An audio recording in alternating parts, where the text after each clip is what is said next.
오늘은 사도행전 5장 이제 32절부터 42절까지 말씀을 우리가 이제 읽었는데, 이제 군데군데를 이제 사도행전을 참고하고 있죠. 말세에 우리들이 유의하여 봐야 할 부분들만 이제 주로 지금 이제 참고를 하고 있습니다. 중간중간 내용들은 여러분들이 읽어보시고, 이제 또 뭐 필요한 때가 되어지면은 이제 참고를 하겠습니다. 4장에서 이제 사도들을 또 하나님의 그러한 역사로 죽이려 하다가 위협하고 이제 놓아주게 되죠.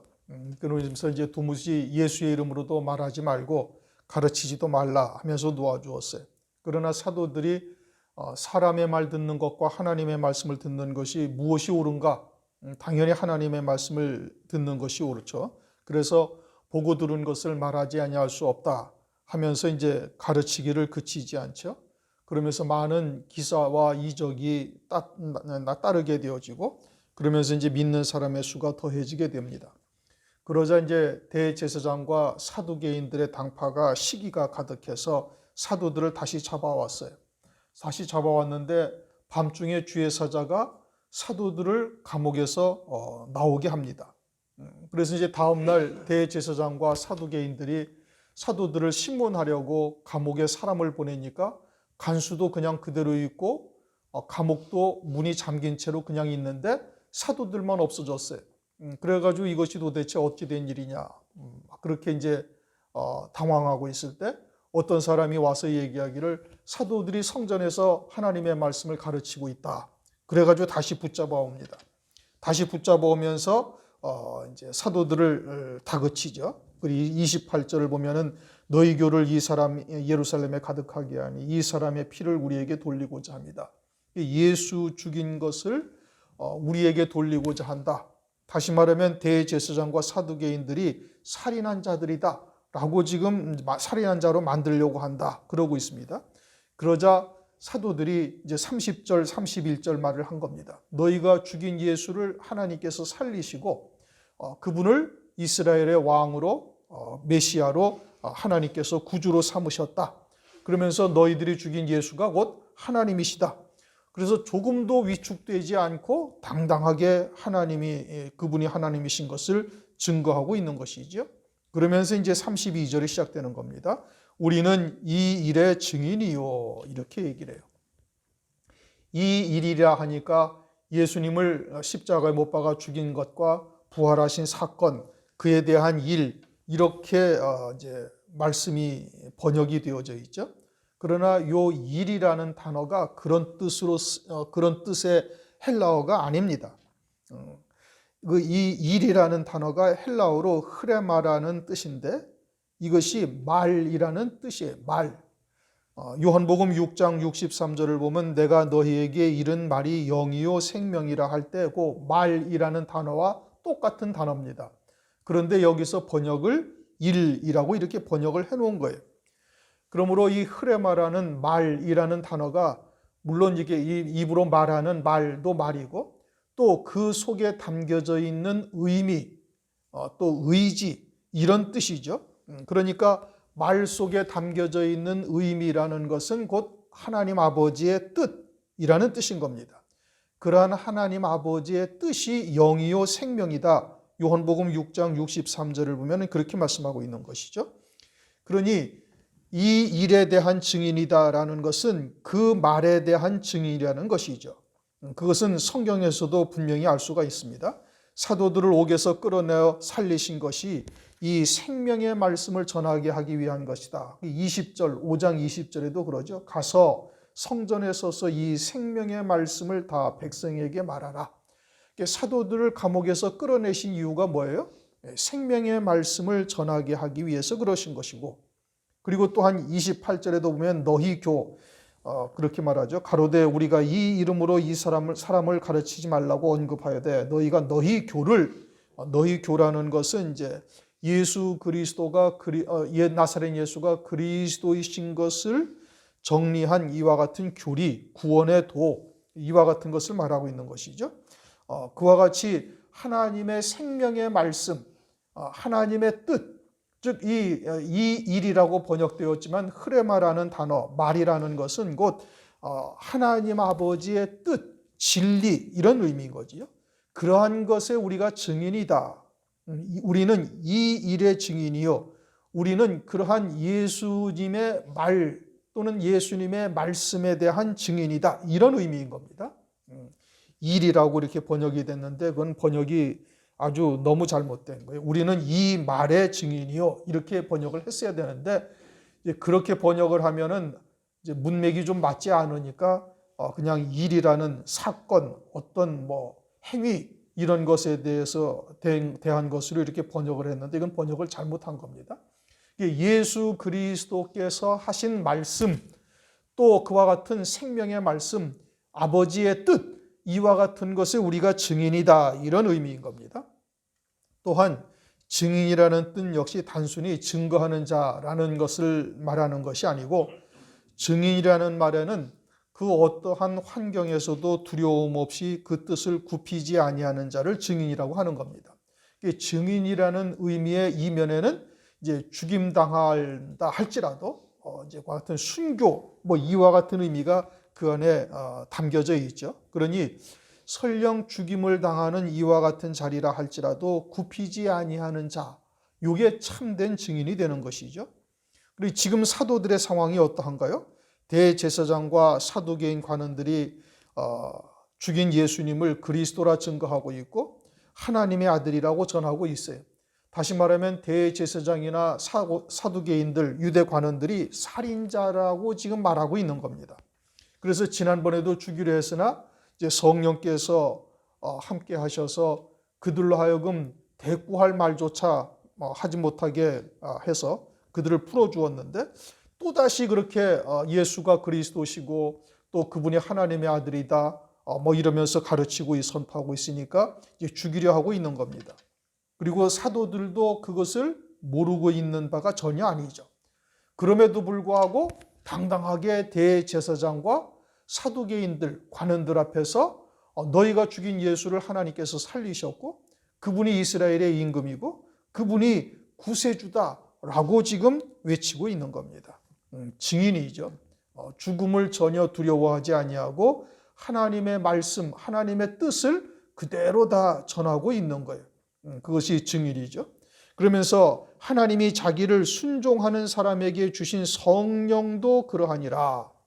성령도 그러하다라는 것은 성령께서도 그리스도의 증인이 되게 하신다 이런 의미인 겁니다. 지금 이 말에 우리가 증인이요 성령께서도 우리로 하여금 증인이 되게 하신다. 사도행전 1장 8절에 성령이 임하면 너희가 권능을 받고 내 증인이 되리라. 끝에 그렇게 말씀하고 있죠. 그러니 성령도 그러하시다. 오늘날 예수를 믿는 자에게 성령 하나님이 임하십니다. 그 성령께서 성경에 기록하신 말씀을 통해서 오늘날 우리들에게도 이 말, 즉 하나님의 뜻, 다시 말하면 진리가 무엇인지를 들을 수 있게 하시고 그 말에 대해서 오늘날 우리들에게도 증인이 되게 하신다라는 말씀인 겁니다. 사도들만이 그 말에 대한 증인으로 끝나는 것이 아니라 오늘날 성령으로 하나님께서 우리에게 임하셔서 우리들도 그러한 하나님의 말씀, 하나님의 뜻, 생명의 말씀의 증인이 되게 하신다 이거죠. 누구에게 그러하신가? 하나님이 자기를 순종하는 사람들에게 부어주시는 성령도 그러하다. 그러니 하나님이 자기를 순종하는 사람들에게 부어주신 성령이 그러하다 이거죠. 계시록 3장 14절을 보면은 라오디게아의 교회에 편지하시는데 예수 그리스도를 참된 증인이다 이렇게 말씀하셔요. 예수 그리스도가 참된 증인이시다. 하나님 아버지의 뜻을 위하여 이 땅에 오셨고 하나님 아버지의 뜻이 무엇인지를 낱낱이 증거하실 뿐 아니라 그러한 하나님 아버지의 뜻을 위하여 자신의 목숨까지도 다 기꺼이 버리신 분이에요. 그래서 성령께서 말씀하시기를 참된 증인이다. 계시록 3장 14절에 그렇게 말씀하시는 겁니다. 그러므로 예수님인 하나님의 아들이실 뿐 아니라 참된 증인이 되셨고 또 하나님 아버지의 뜻이 무엇인지를 우리들에게 말씀을 통해서 다 나타내시고 있는 거예요. 그러니 하나님 아버지의 뜻에 순종하는 자들, 즉 하나님이 자기를 순종하는 자들이라고 말씀하고 있는데, 예수 그리스도께서 하신 말씀에 순종하는 자들에게 성령을 하나님께서 부어주셔요. 사도행전 시작 부분의 1장에 그렇게 말씀하시죠. 너희가 예루살렘을 떠나지 말고 아버지의 약속하신 것을 기다리라. 그래서 예수 그리스도께서 부활하신 것을 한 500여 형제들이 다 보았는데, 그 주님의 말씀에 순종하는 자들은 마가의 다락방에 있던 120명의 성도들이었고, 그들에게만 약속하신 성령이 임하셔요. 하나님이 자기를 순종하는 자들에게 성령을 부어주신다는 말씀이죠. 예수께서 하신 말씀에 순종하여 예루살렘을 떠나지 아니하고 하나님의 약속하신 것을 기다리는 자들에게, 즉 120명의 성도들에게는 성령이 임하셨지만, 그 말씀을 듣고도 그렇게 마음을 두지 아니하고 그저 자기들의 가야 할 곳으로 가고 그랬던 나머지 380명들에게는 성령이 임하지 아니하신 거예요. 그러니 하나님이 자기를 순종하는 자들에게 임하신 성령, 이것은 오늘날도 마찬가지로 예수 그리스도께서 하나님의 아버지의 뜻을 이루시고 또 그 말씀대로 참된 증인이 되신 것처럼 예수님께서 말씀하신 말씀을 순종하는 자들에게 성령을 부어주시는 겁니다. 그렇게 예수님이 하시는 말씀이 또 이 땅에 다시 오신다라고 말씀하고 있죠. 재림하실 것을 말씀을 하고 있어요. 그때 신부를 데리러 오신다고 말씀하고 있는데, 그 신부를 데리러 오시기 위해서 적그리스도의 환난을 하나님께서 허용하시고 그들에게 죽이는 권세를 주셔서 어린 양의 아내로 세우시는 것이 아버지의 뜻이죠. 그러므로 그 말씀에 순종하는 자들에게 성령을 부어주시는데, 마지막 환난의 때에는 7영으로 부어주시고, 7영의 역사가 무엇이냐? 이것은 성령 시대에 최초로 순교한 스데반 집사를 통해서 우리에게 보여주시는 겁니다. 그렇게 7영으로 충만함을 입은 스데반 집사는 순교를 하되 구차하게 목숨을 구걸하지 아니하고 기꺼이 감당할 뿐 아니라 도리어 자기를 돌로 쳐 죽이는 유대인들을 불쌍하게 보는, 그리고 그들을 위해서 기도하는 역사가 나타나게 되어지는 거예요. 그러니 하나님께서 자기에게 순종하는 자에게 성령을 부어주신다고 지금 말씀하고 있어요. 그처럼 예수께서 다시 오신다는 이와 같은 하나님의 말씀에 순종하는 자들에게 7영을 부어주셔서 능히 감당할 수 있도록 하나님께서 은혜를 베풀어 주시는 것이죠. 그리스도의 증인이 되게 하신다, 이런 뜻인 겁니다. 하나님에게 순종하는 자들에게 성령을 부어주시고, 성령도 그들로 하여금 그리스도를 증거하는 증인이 되게 하시는 겁니다. 사람이 하나님의 증인이 될 수 있는가? 그건 될 수가 없죠. 하나님을 알 수도 없을 뿐더러 하나님을 증거하는 자가 될 수도 없어요. 하나님은 하나님이 증거하시는 겁니다. 요한복음 8장 18절, 내가 나를 위하여 증거하는 자가 되고 나를 보내신 아버지도 나를 위하여 증거하시느니라. 하나님만이 하나님을 증거하실 수가 있죠. 사람은 하나님을 알 수도 없고 하나님을 증거할 수도 없는 겁니다. 그런즉 성령께서 하나님의 뜻이 무엇인지를 증거하시고, 또 성령의 충만함을 입은 자가 되어져야만 그러한 하나님의 말씀을 증거하는 도구로 쓰임받을 수가 있는 거예요. 우리가 성령이 충만하다라는 의미는 자기의 자아가 완전히 십자가에 못 박은 자가 되어지고 오직 성령께서 나를 장악하시고 주관하는 자가 되었을 때를 성령으로 충만하다라고 이야기를 합니다. 그러니 성령으로 충만하다는 것은 나라는 존재는 없어지고 성령으로만 존재하게 되어지고, 그러할 때 성령의 말하게 하심을 따라 말하는 자요, 그것이 곧 하나님의 나라의 일에 쓰임받는 도구가 되는 겁니다. 그러할 때 참된 증인, 참으로 증거하는 자가 되는 거예요. 요한복음 14장 26절을 보면 보혜사 성령께서 하나님의 말씀을 우리에게 가르치시고 생각나게 하신다. 그래서 하나님의 말씀으로 우리의 생각과 사상 또는 우리의 정과 욕심을 다 십자가에 못 박고 하나님의 말씀에 붙들린 자가 되어졌을 때 하나님의 증인, 그리스도를 증거하는 자가 될 뿐 아니라 하나님의 말씀을 전할 수 있는 자가 되는 거예요. 장차 환난을 통해서 이루실 하나님 아버지의 뜻이 무엇인지를 우리가 바르게 깨닫고 또 그와 같은 하나님의 뜻에 우리가 믿음으로 화합할 수 있게 된 것도 성령께서 진리 가운데로 인도하신 역사인 겁니다. 그래서 사람의 지혜나 사람의 지식으로 알 수 있는 것이 아니고 또 그와 같은 육신의 큰 해를 받아야 할, 다시 말하면 순교까지라도 감당해야 할 이와 같은 자리인데 그것을 육신의 생각으로는 도저히 감당할 수가 없는 것이죠. 그러나 성령께서 하나님의 뜻이 무엇인지를 깨닫게 하시고 생각나게 하시고 점진적으로 우리로 하여금 그와 같은 주님이 걸어가셨던 길을 갈 수 있도록 은혜를 베풀고 계시는 겁니다. 종국에는 사도행전 18장 5절 말씀처럼 사도 바울이 하나님의 말씀에 붙잡혀 유대인들에게 나사렛 예수를 그리스도라 증거한 것처럼 우리도 역시 마찬가지로 오실 그리스도를 증거하는 자리에 사용될 수가 있는 겁니다. 사람으로서는 절대 증인이 될 수가 없죠. 오직 그러니 성령께서 증거하게 하실 때 전할 수가 있는 겁니다. 더더군다나 마지막 때에는 환난을 통해서 이루실 구원의 말씀, 이와 같은 진리의 말씀을 온전히 깨닫고 믿음으로 받은 자들에게 성령께서 함께 하시고 일곱 영으로 역사하셔서 그리스도의 증인이 되게 하시는 겁니다. 그것은 하나님께서 이루시는 역사인 거예요. 그래서 하나님이 자기를 순종하는 사람들에게 주신 성령도 그러하니라. 하나님께서 자기를 순종하는 자들에게 주신 성령, 그것은 하나님의 뜻, 조금 전에 이 일이라는 것이 흐레마라는 뜻이요, 그것이 말이라는 뜻이고 조금 더 구체적으로 들어간다면 하나님의 뜻, 진리의 말씀을 말하는 겁니다. 즉 하나님께 순종한다는 것은 진리의 말씀이 무엇인지를 깨닫고 있는 자들에게 성령이 함께 하셔서 역사하는 거예요. 혼잡한 말, 누룩이 섞인 떡은 성령으로 깨닫게 하신 것이 절대 아닌 겁니다. 생활교훈과 같은 말이나 세속적인 말, 이런 것은 성령으로 주신 것이 아니요, 그러한 말씀은 아무리 본인이 순종한다 할지라도 그건 하나님께 순종하는 자가 절대 아닌 것이죠.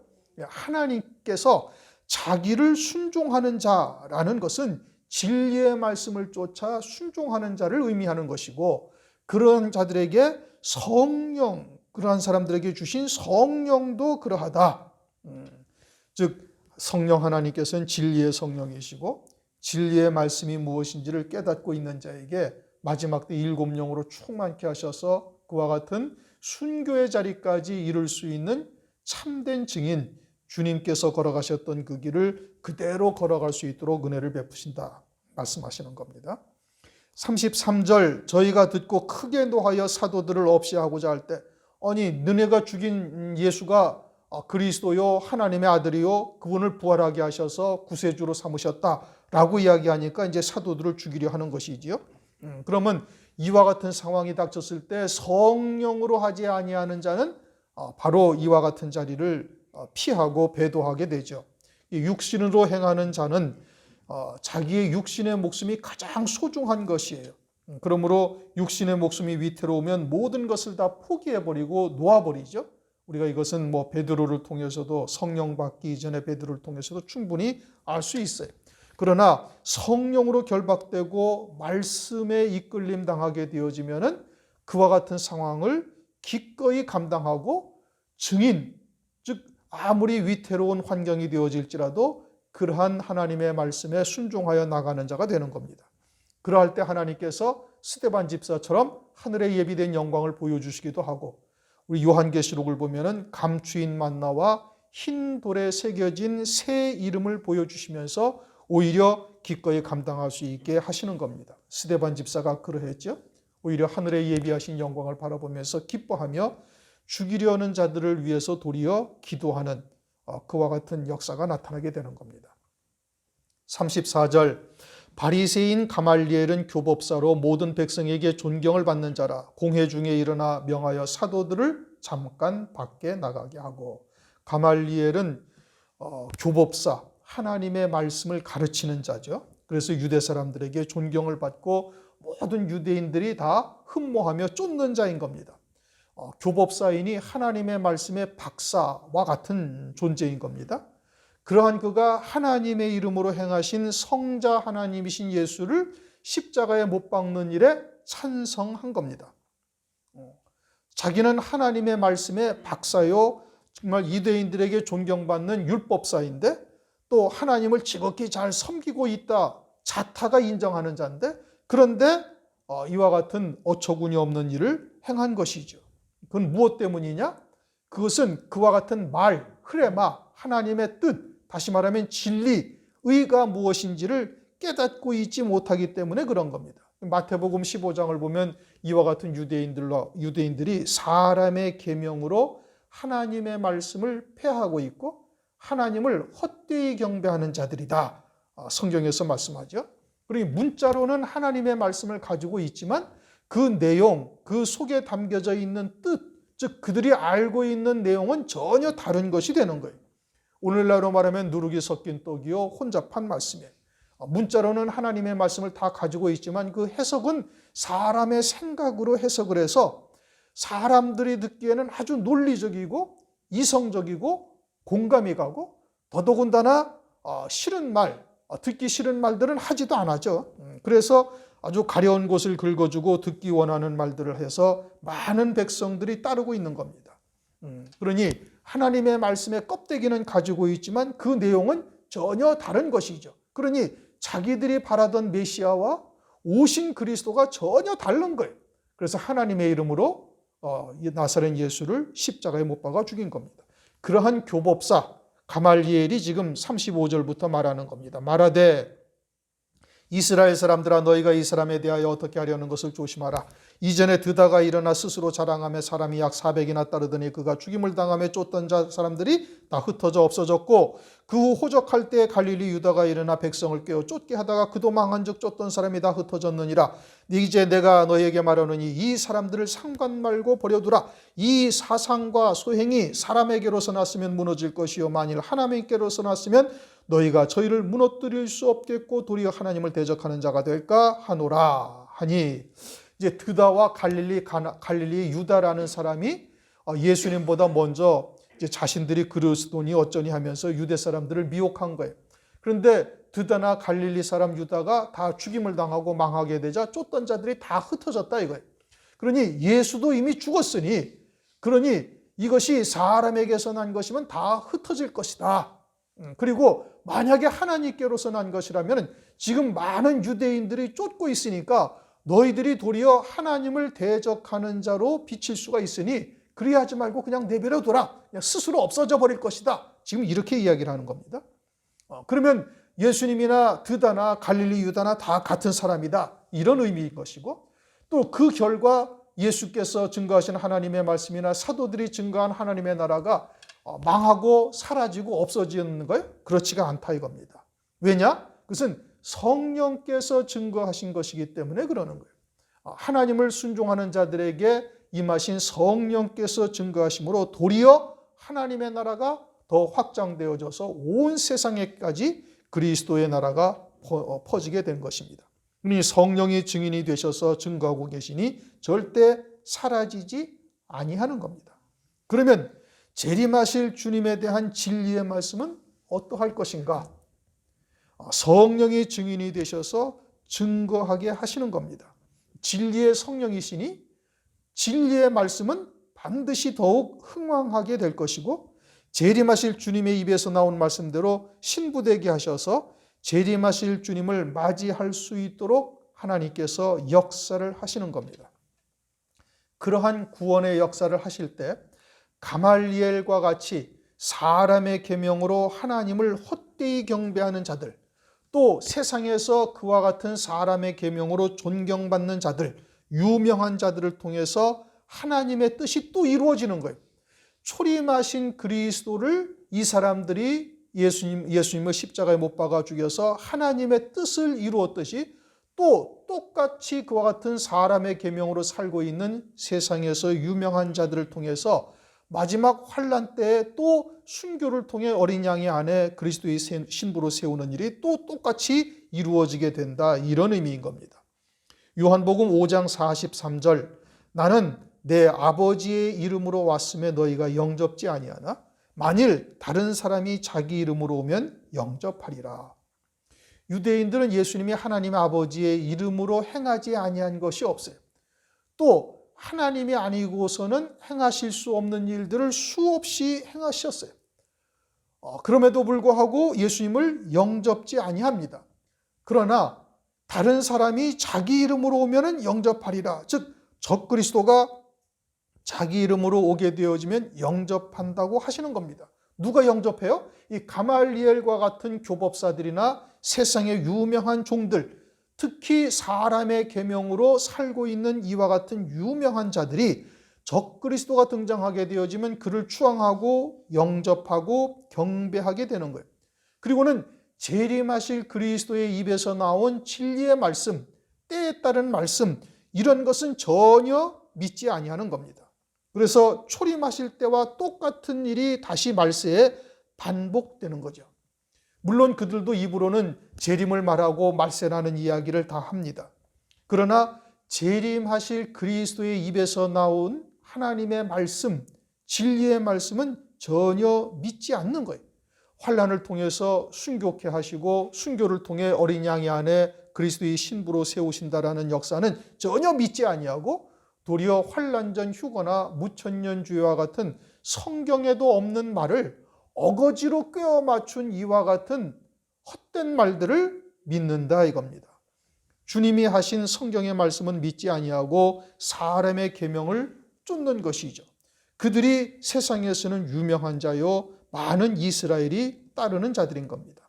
아모스서 6장 1절에서 7절 화 있을진저 시온에서 안일한 자와 사마리아 산에서 마음이 든든한 자 곧 열국 중 우승하여 유명함으로 이스라엘 족속이 따르는 자들이여 너희는 흉한 날이 멀다 하고 강포한 자리에 가까워지게 하고 상하상에 누우며 침상에서 기지개를 켜며 양떼에서 어린 양과 우리에서 송아지를 취하여 먹고 비파에 맞추어 헛된 노래를 지절거리며 다윗처럼 자기를 위하여 악기를 제조하며 대접으로 포도주를 마시며 귀한 기름을 몸에 바르면서 요셉의 환난을 인하여는 근심치 아니하는 자로다. 그러므로 저희가 이제는 사로잡히는 자 중에 앞서 사로잡히리니 기지개 켜는 자의 떠드는 소리가 그치리라. 아모스서는 구약에 예언된 하나님의 말씀이지만 주의 재림에 대해서 말씀하고 있어요. 특별히 아모스서 8장에 가면은 이제 여름이 오면은 세상의 끝이 오리라. 이스라엘 백성들을 하나님께서 심판하리라 말씀하고 있죠. 그러면서 말세에 말씀의 기갈이 있을 것을 말씀하고 있는데 그 여름이라는 것이 아모스 선지자가 활동했던 그 해로부터 해마다 여름이 지금 한 3천여 번, 2,800여 번 이상 지나가. 그런데 이스라엘 백성들에 대한 끝은 아직도 오지 않고 있거든요. 그건 하나님의 모든 백성들, 그 여름이라는 것은 곧 무화과 나무의 여름인 것을 말하고 있는 겁니다. 그때가 되어지면 이처럼 시온에서 안일한 자, 사마리아 산에서 마음이 든든한 자, 대접으로 포도주를 마시며 몸에 귀한 기름을 바르면서 요셉의 환난을 인하여 근심치 않은 자들에게 화가 있을 것이다 라고 말씀하고 있는 겁니다. 그때와 같이 오늘날 이미 말기의 유대처럼 바벨 사상에 사로잡혀 있고 사람의 계명으로 살고 있는 것이 대부분인 것이죠. 그러면서도 진리의 말씀이 무엇인지는 오늘날 깨닫지를 못하고 분별치도 못하고 있는 거예요. 그러므로 환난 날에 적그리스도를 경배하고 짐승표를 받고 결국은 멸망하게 될 것을 말씀하고 있는 겁니다. 40절 저희가 옳게 여겨 사도들을 불러들여 채찍질하며 예수의 이름으로 말하는 것을 금하고 노우니 사도들은 그 이름을 위하여 능욕받는 일에 합당한 자로 여기심을 기뻐하면서 공의 앞을 떠나니라. 이제 사도들을 채찍질하고 예수의 이름으로 말하는 것을 금하고 놓아주죠. 가말리엘이 말한 것을 아주 타당하게 여기는 겁니다. 그러니 환난 날에 이와 같은 부류들에 의해서 또다시 핍박과 능욕당하는 일이 벌어지는데 핍박과 능욕당하는 일뿐 아니라 이런 죽임당하는 일까지 벌어지게 되는 겁니다.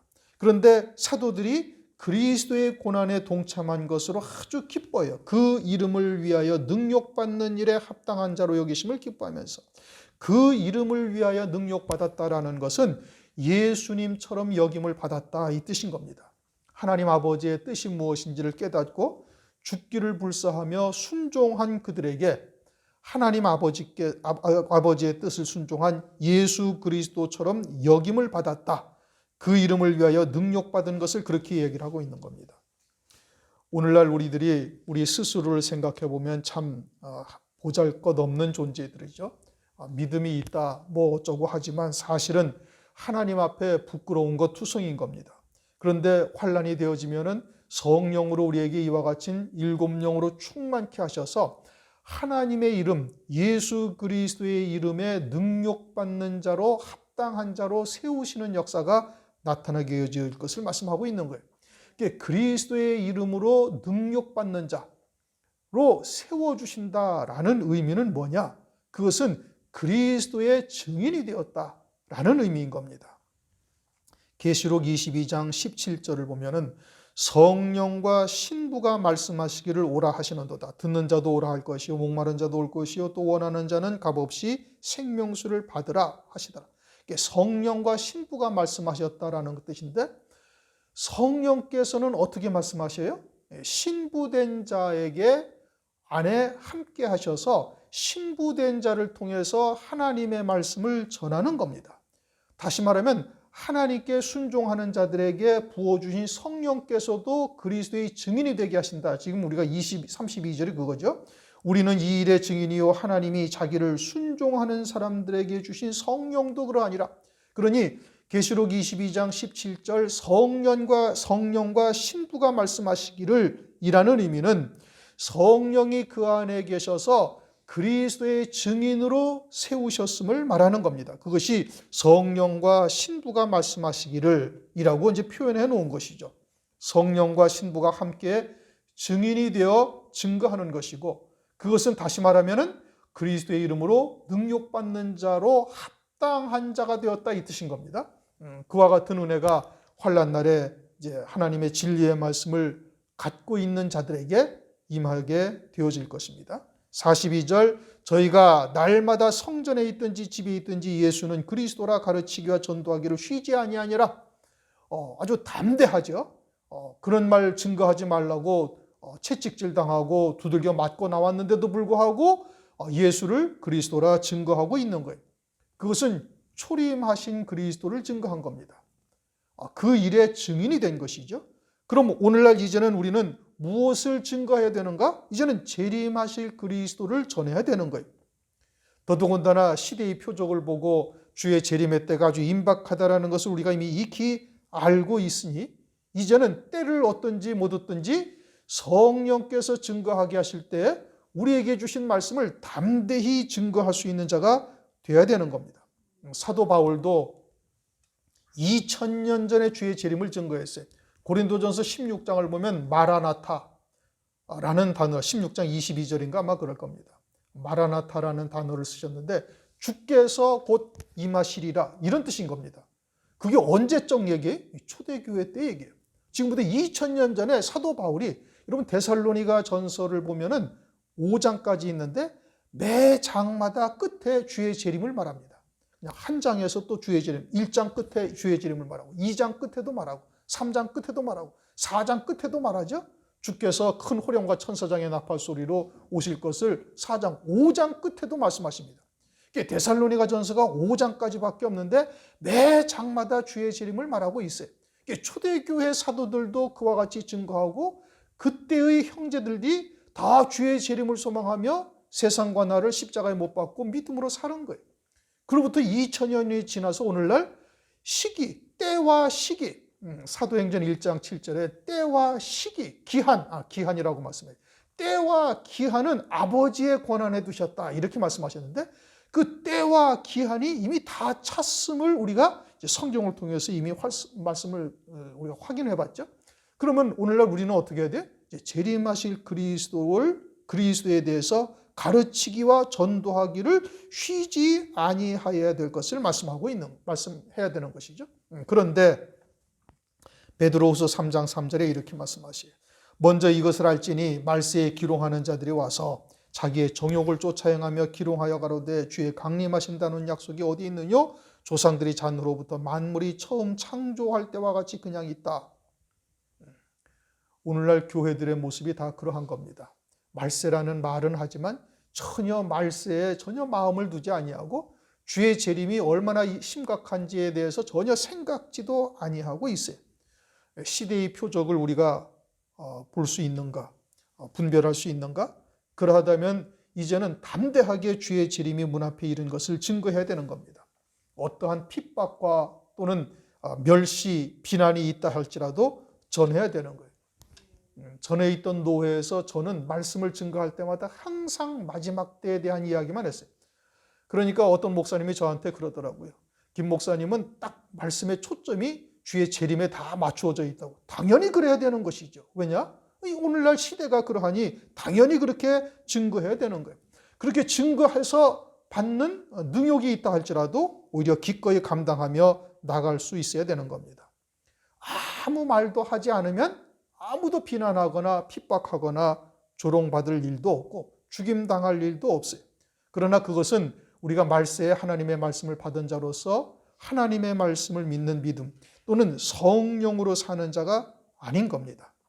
에레미야서 20장 9절 그 이름으로 말하지 아니하리라 하면 나의 중심이 불붙는 것 같아서 골수에 사무치니 답답하여 견딜 수가 없나이다. 에레미야가 하나님께서 이스라엘 백성들을 갖다가 유대 백성들을 갖다가 징벌하시고 바벨론에 멸망당할 것이다. 그러니까 뭐 거짓 선지자다, 가짜다, 막 우물 속에다 집어넣고 때리기도 하고 온갖 수모와 멸시를 당하니까 이제는 하나님의 말씀을 전할 수가 없다. 안전하겠다. 아무도 받는 사람도 없으니 전하기도 그렇다 하고서는 말을 하지 아니하면 답답하여 견딜 수가 없다. 마음의 중심이 불붙는 것 같아서 골수에 사무친다. 이렇게 이야기를 하고 있죠. 우리가 진리가 무엇인지를 들었다면 에레미야와 똑같은 심정이 되지 않을 수가 없는 겁니다. 멸망해 가는 형제 또는 이웃 사람들을 보고 증거하지 아니할 수가 없는 것이죠. 우리가 진리의 말씀을 받고 믿음으로 받았다면 우리는 이 일의 증인이요 하나님이 자기를 순종하는 사람들에게 주신 성령도 그러하니라. 성경에서 그렇게 말씀하고 있는 겁니다. 우리가 진리 안에서 성령의 충만함을 받아 이 마지막 때 이러한 오실 그리스도와 이루실 뜻이 무엇인지를 전하는 우리 모두가 되시기를 주의 이름으로 축원합니다. 기도하겠습니다. 하나님 감사합니다. 오늘도 사도행전 5장을 말씀을 통해서 사도들이 그 이름을 위하여 능욕받는 일에 합당한 자로 여기심을 기뻐하면서 공의 앞을 떠났다라고 말씀하고 있습니다. 그것은 그리스도를 증거함으로 인함이요 이제는 우리가 마지막 때요 재림하실 그리스도를 증거해야 할 때인 것을 깨닫게 하시고 우리가 참된 증인으로서 걸어가야 할 것을 다짐하게 하시니 감사를 드립니다. 이제 우리에게 주신 하나님의 말씀을 쫓아 믿음으로 하나 될 뿐 아니라 때를 얻든지 못 얻든지 그 때가 임박함을 깨닫고 입을 열어 담대히 증거할 수 있는 저희들 되도록 은혜 위에 은혜를 더하여 주시옵소서. 이 말세에 내 주위에 진리가 무엇인지를 깨닫지 못하여 멸망하는 자 없도록 역사하여 주시옵소서. 성령으로 충만케 하셔서 어떠한 핍박 또는 비난, 조롱이 있다 할지라도 담대히 그리스도의 이름을 증거할 수 있는 저희들 되도록 역사하여 주옵소서. 예수 그리스도의 이름으로 감사하며 기도드립니다. 아멘. 하늘의